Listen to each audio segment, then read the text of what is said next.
841, welcome back. Redistricting and the redrawing of legislative lines promises to be one of the largest political fights in Pennsylvania this year. State Senator Lisa Boscola has been trying to reform the process for years. She is our guest this morning on the FOX43 Capitol Beat. Senator, good morning. Thank you for joining us. Good morning, Matt. We will get to redistricting in a moment, but first I want to ask you about one of the bigger news stories going on in the state Senate this week, and that is statute of limitations reform. The bill with the emergency amendment to possibly open a 2-year window for survivors passed out of committee yesterday.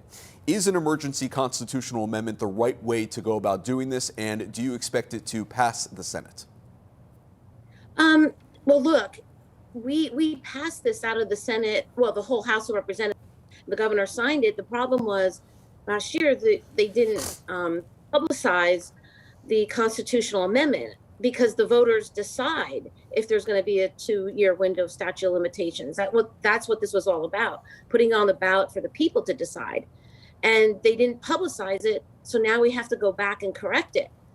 There is this issue of whether we can do this as an emergency in the Senate. Is it an emergency in your mind?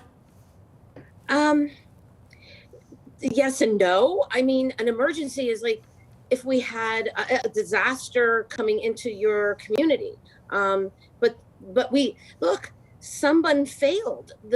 From the governor to the district attorney to the sponsors of the bill. They didn't keep track of the legislation, and now we have to correct it. Do I think it should be corrected and we should pass this legislation? Yes. But I see the argument that says you can't do this just because you made a mistake. This was because what we're trying to do is say this isn't a matter of an emergency. Now, to me, I'm going to vote for it. That this was messed up somehow by the administration is unfortunate. We have to correct it.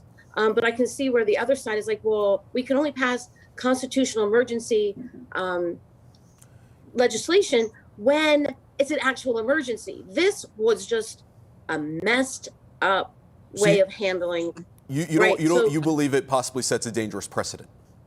It could, right? It will. That's not the issue here. This has never been done before, so it will. The thing is, how do we help these survivors of sexual abuse?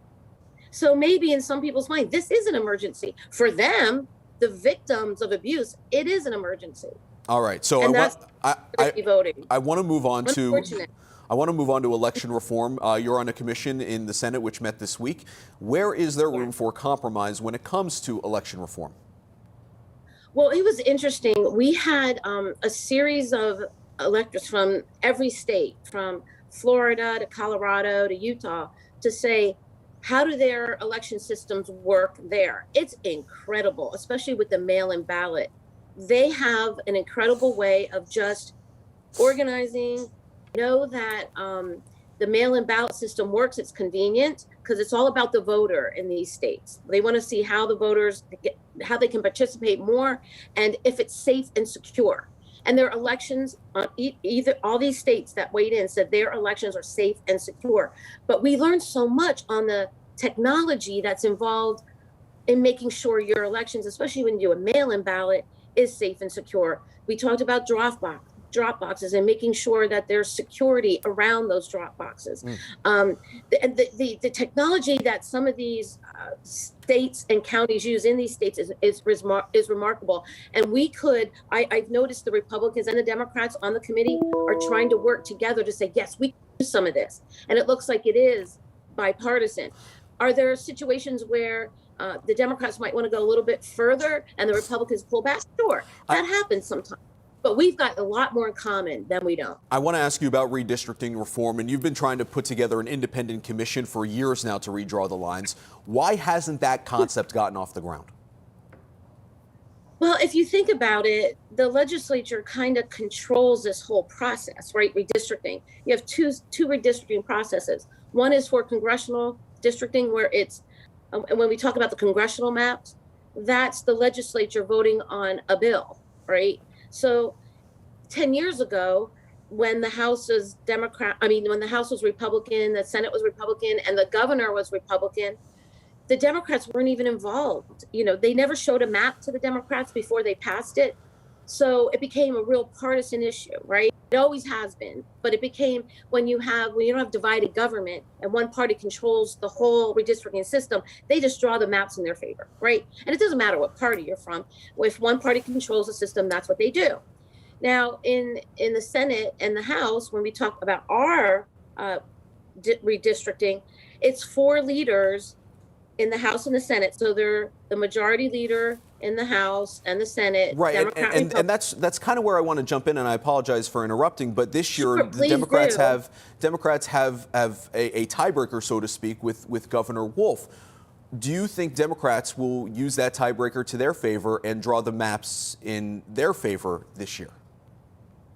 Well, but this is where the check and balance comes in. Sure, the Democrats are going to put a map in front of Governor Wolf.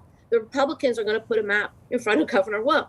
Now, what's going to happen is, I believe, because I've been talking to some of the Republicans, is they know they can't go too far in the redistricting. They can't gerrymander these maps to look like Donald Duck kicking Mickey Mouse. But who's to say the Democrats can't? No, and the Republicans can't, because there's this check here. The governor's not going to sign a piece of legislation that has all the Republicans gerrymandered in their districts the way they would like. Right, but if the Democrats have the power, who's to say they couldn't? Right. Well, the Democrats can't either, because the Republicans have the House and the Senate, right? So they're not going to give the governor a bill. You know, he might, if they give him a bill and he vetoes it, right, it comes back to the House and Senate again, and we're going to have to do it. So there's going to be more compromise here than ever before. I think you'll see some tweaks to the current maps, but I don't think you're going to see anything outrageous this year. State Senator Lisa Boscola, thank you so much for joining us this morning on the Fox 43 Capitol Beat. Redistricting is something that we could talk about all day. Unfortunately, we are out of time right now. Thank you again. Okay, great. Thank you very much.